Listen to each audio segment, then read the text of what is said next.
Okay, y'all, so we know that Adria English is going around doing her interviews and making sure the world knows her story about being connected to Sean Combs and being at most of the white parties and being with the elites and letting us know all of the deep, dark, dirty things she had to do to be in their presence.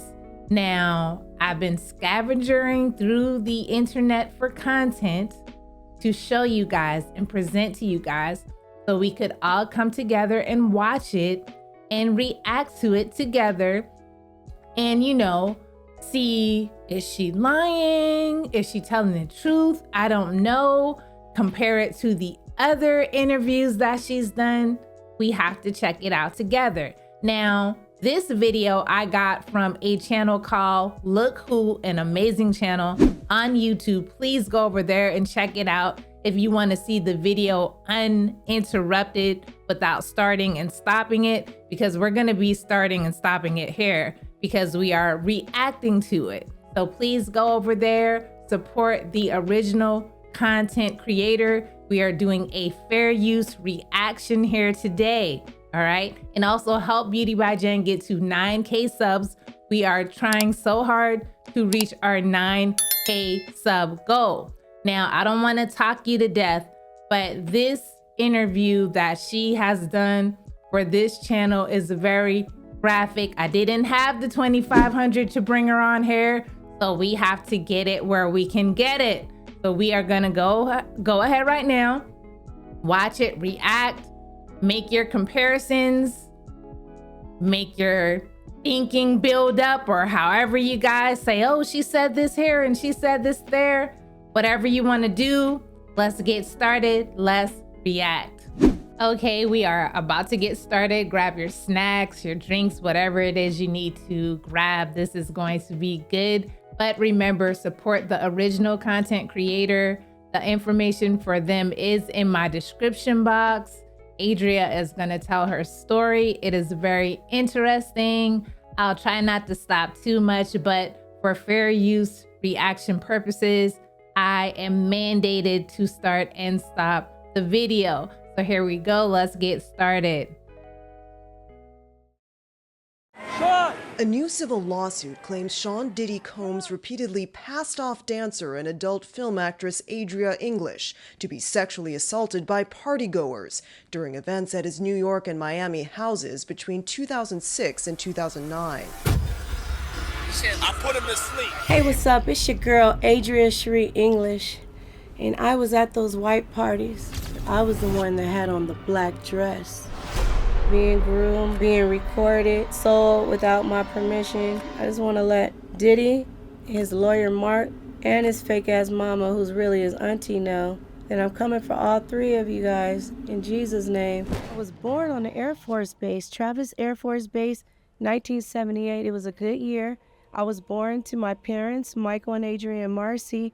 They met at the tender age of 13 years old. They got married the day after my mom graduated from Crenshaw High. She attended with Ice-T. The day after she graduated high school in 1976, she married my father.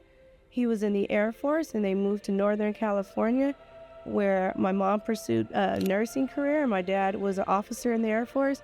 I'm a Christian. I love God. I believe in God. Born and raised in believing family. But I took loans to go to Long Beach State. They put me in the co-ed dorm, Los Alamitos, where the girls who were stripping to get through school.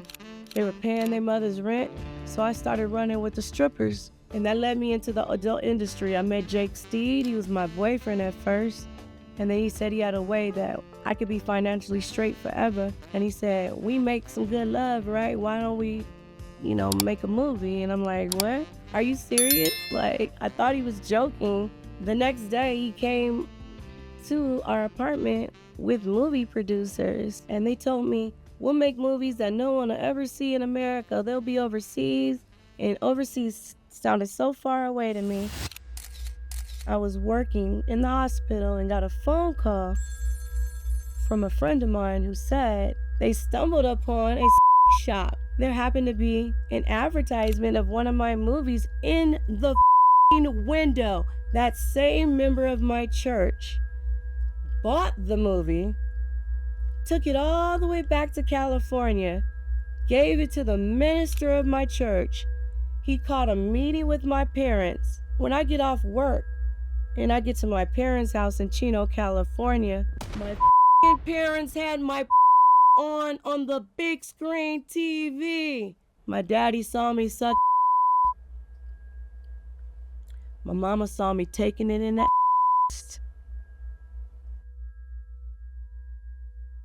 Once my family found out that I had done adult films, I had actually since broken up with Jake Steed, and I was now dating Anthony Gallo. Anthony ended up getting an opportunity to model for Ford Models in New York. He was asked to go to New York full time so he can be available for the go season of casting, and he asked me to go with him. And during this time is when my family had just found out about my porn, and I couldn't look my family in the face, and they were talking about me, and the church was talking about me, and I felt the pressure, and me and Anthony got on a plane and I went to New York.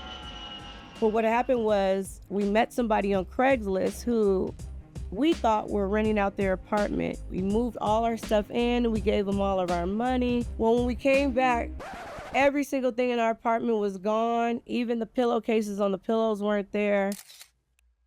We're either gonna go back to Cali looking stupid, or we're gonna, make it happen. And we decided for me to become a stripper. So we walked around all of Manhattan, going into all the clubs. I mean, we got a tip to check out Larry Flynt's Hustler Club. They put on actually Rihanna Rude Boy. Come on, Rude Boy, boy. And this is when I was a Rihanna fan. Now we're going to talk about Rihanna later on in the story, because Anthony ends up cheating on me with her, and I can't make that shit up. And they told me, you're hired and I can start tomorrow. And we celebrated. We were so happy. Oh my gosh. I started the next day, and I literally on the first night made $5,300. They gave me the name Sasha. In the future, when I ended up working for Puffy at his private white parties, I was also announced as Sasha. Beyonce didn't start going by. Now, if y'all see any overlaps or different stories that she's told regarding this, if you have the info, can you drop it down in the comment section for us? Because some of us are just trying to gather all this information and we don't know. And I've heard people say, oh, well, she said it was this year in another interview and this year in this one. So I don't know. Just let us know. Oh, sorry. Sasha. In the future, when I ended up working for Puffy at his private white parties, I was also announced as Sasha. Beyonce didn't start going by Sasha until 2008 or 2009 when she started dating Jay-Z. So why would somebody with the exotic name Beyonce have to change her name into a common Russian name as Sasha and then have a stripper persona when you were already famous as Destiny Child? You never had to be a stripper. That persona was me. And after she did that, that's when I sent my homegirl in on her daddy, and her daddy made a baby with her. And then Beyonce's parents got a divorce. Her daddy was flying us back and forth from LA to New York, ex-trafficking us. I told him that she was gonna try to get pregnant, and he said, I'm Matthew Knowles. I can't get AIDS or get a girl pregnant. One story is when Anthony booked the Rockaware campaign, we were chilling in this little lounge, and we were on this side of the bar, Jay-Z was on that side of the bar. Anthony went to he had to use the bathroom. He goes, hey, you need to use the restroom. If I come back from the restroom and you over there talking to Jay-Z, it's over between us. I said, I would never disrespect you like that. How come when he came back from the bathroom was Jay-Z over here standing next to me on my side of the bar? He had came to me. Yeah, he's trying to get with me. He killed Aaliyah, and then when he couldn't get with me, that's when he got with Beyonce because she was too naive.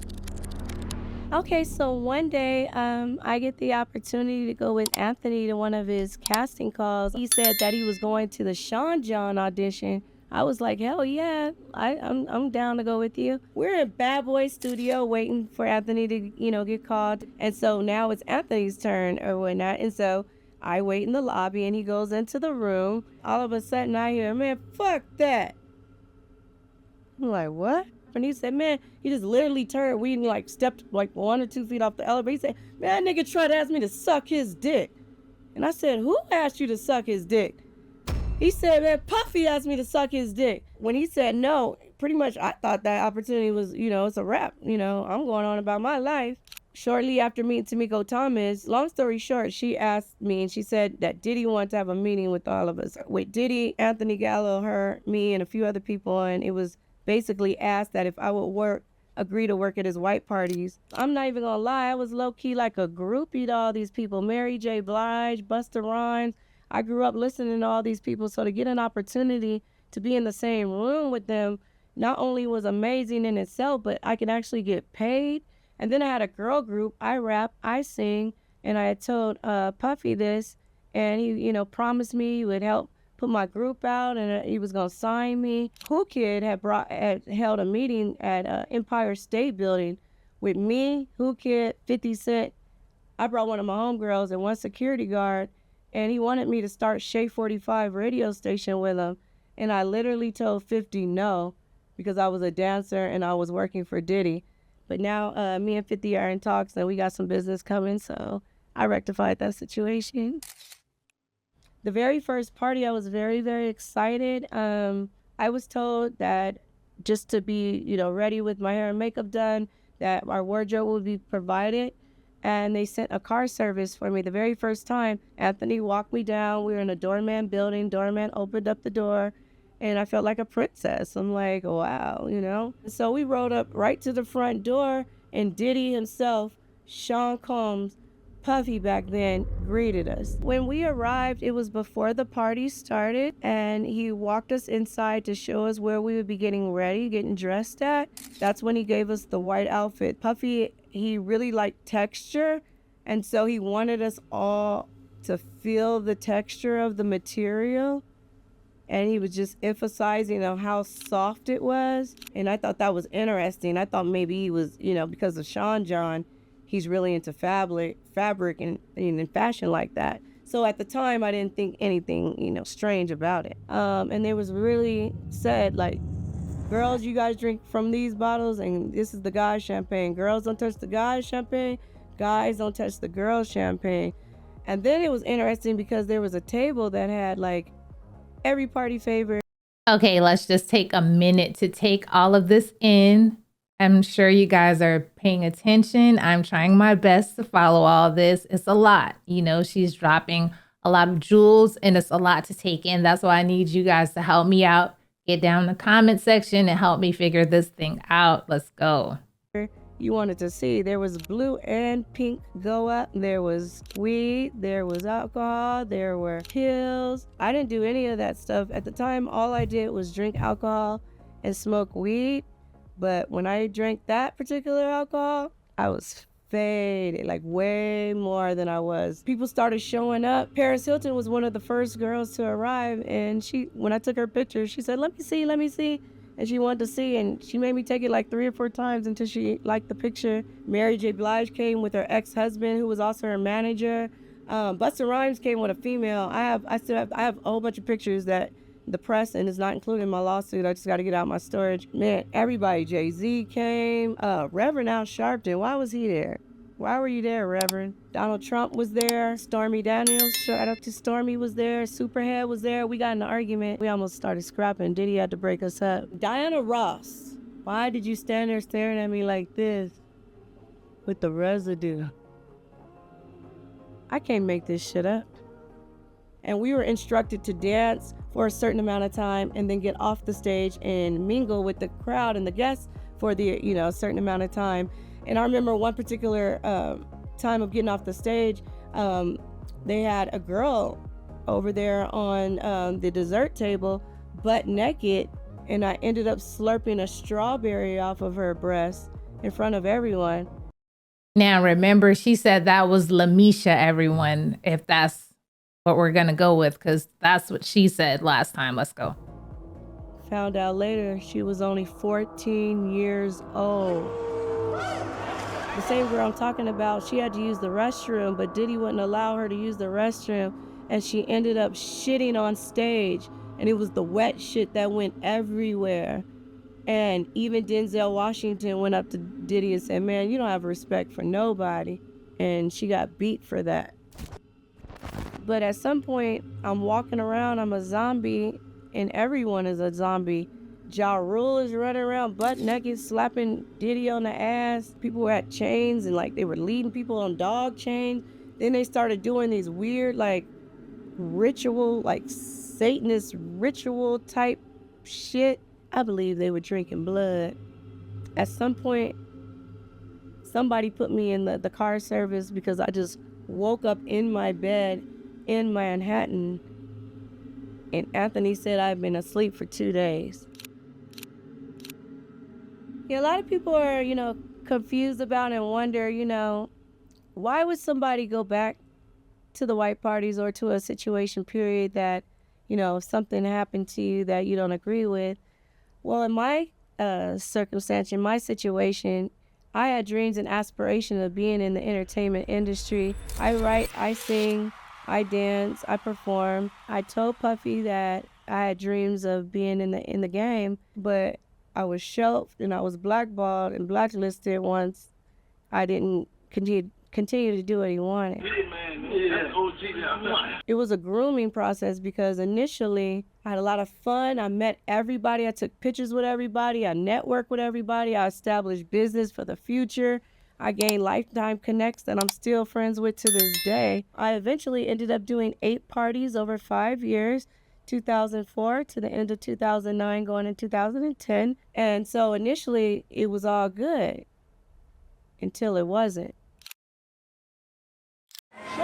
A new civil lawsuit claims Sean Diddy Combs repeatedly passed off dancer and adult film actress Adria English to be sexually assaulted by partygoers during events at his New York and Miami houses between 2006 and 2009. It was all above board initially, but then after I got manipulated to perform extras with his guests sexually, and after that, almost like it became part of my employment now. It was no longer the focus on dancing. It was more the focus on making sure I pleased his guests, and whatever side deals he was discussing or negotiating with them, my job was to go in and physically, sign the deal, if you will. Like say Jacob the jeweler, say he said, I want $100,000 chain, Then when I would go in there and sexually gratify him, I guess the chain was given to him, I never got a chain. Yeah, go ahead, do your shit. You gotta go to the bathroom or anything? Thank you. You wanna go for a cut? Yeah.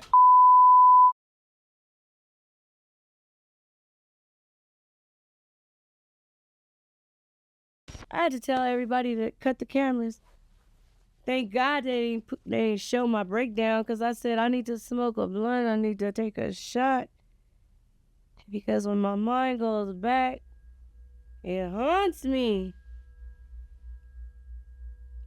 I was a willing participant. I was already an ex-porn star. Y'all knew my price tag. I bless you with my presence, and this is what you do. You gotta think about it. There's a reason why LeBron James says, ain't no party like a Diddy party. You over here dressing the tutu, taking it in the boo-boo. Hey, Justin called me because why they took advantage of you from the back? Justin just wanted to sing. They put him on the casting couch. Everything is allegedly. I ain't seen nothing, but I seen everything. Now this next party, I was required to wear a black dress. Everyone else was still wearing white.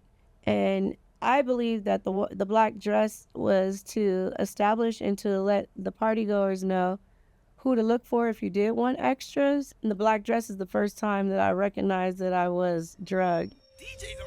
I got numb, I got loopy, I felt like a zombie. I put him to sleep.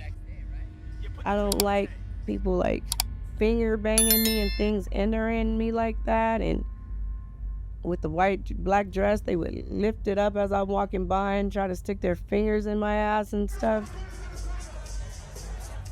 It was amazing because it's like I took on a whole other persona, because they told me everything you do tonight determines what happens in your future with us. So when they put the black dress on me, I felt empowered. I felt like a superhero. It was like a pass into their lives, their acceptance, their elite. I felt classy. I felt sexy. I felt wanted, desired, and valued. They made me feel special because I was the only one at the white party with the black dress on. Just don't get to me. We gonna do that. I had a girl group, and when I started speaking against what was happening to me and not agreeing to do it anymore because I wasn't getting paid in Miami, when I told him that I was not happy about that, like, I'm not going in there with another dude till you give me money from the last one. When the promises weren't met and I had something to say about it, the physical violence happened to me, and I got jumped coming home from my club in New York.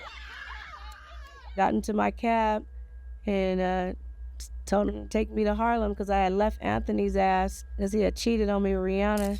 And so I left his ass and I got me another spot in Harlem, and I was coming home from work. When I got to my apartment, they were following me in a car service, and when I got out, they jumped out and they said, "Bad boy, bitch." And then one bitch socked me, another bitch, and they were trying to take my cell phone and my money, and I was hunched over like this. And then when I went like this, I ended up hitting one of the girls in her mouth and or busted her lip. And I guess that scared her. And then they like ran back to their car, and they never got my cell phone or my money. And then the motherfucking police station was right the fuck there, like 1 block away, and nobody helped me. And I just helped myself, and I got a flight the fuck up out of there 2 days later. Now, people have been saying that Diddy was working with the authorities, like, they had him under all kinds of protection, like from the feds and from the police and everything. So they said he was an informant. Now, I don't know if that's true or not. Drop down in the comments. Let us know what you know about it. Thanks. Cassie used to hang out at our apartment in New York because Anthony and her with the same agency. Me and Cassie, we had a casual relationship. I would say she was more closer to Anthony because they both were at the same agency, but she would come over to the apartment, and she was just an aspiring model back then. She was a very beautiful woman. She always has been. And we all just talked about like how we wanted to model, how we wanted to, be singers. We wanted, like Cassie wanted to sing, I wanted to sing. And it was just so interesting of us talking about how we wanted to. And then we all individually got an opportunity that did not work out.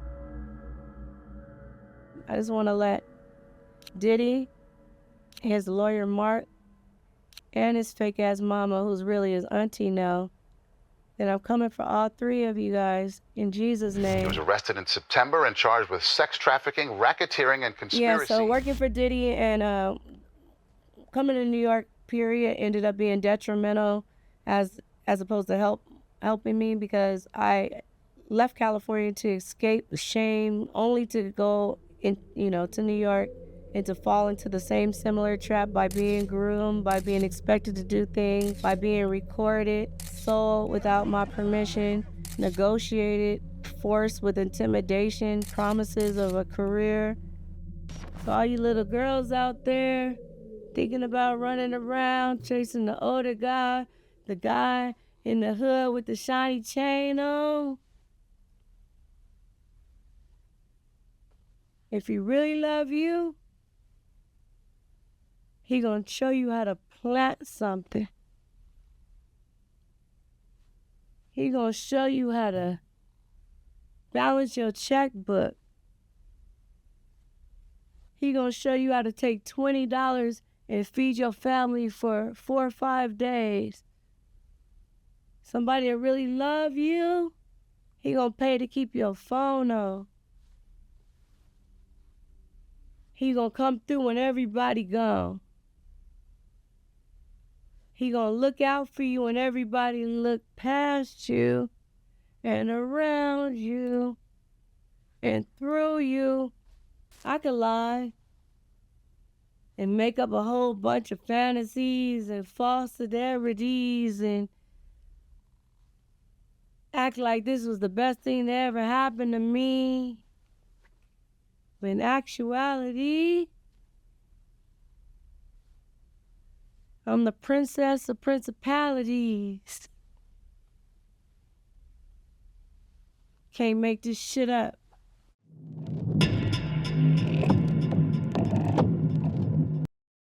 Okay, you guys, so that was it. I hope you enjoyed it. Like I said, please go and check out the original content creator. That was a really, really good production that they put on over there.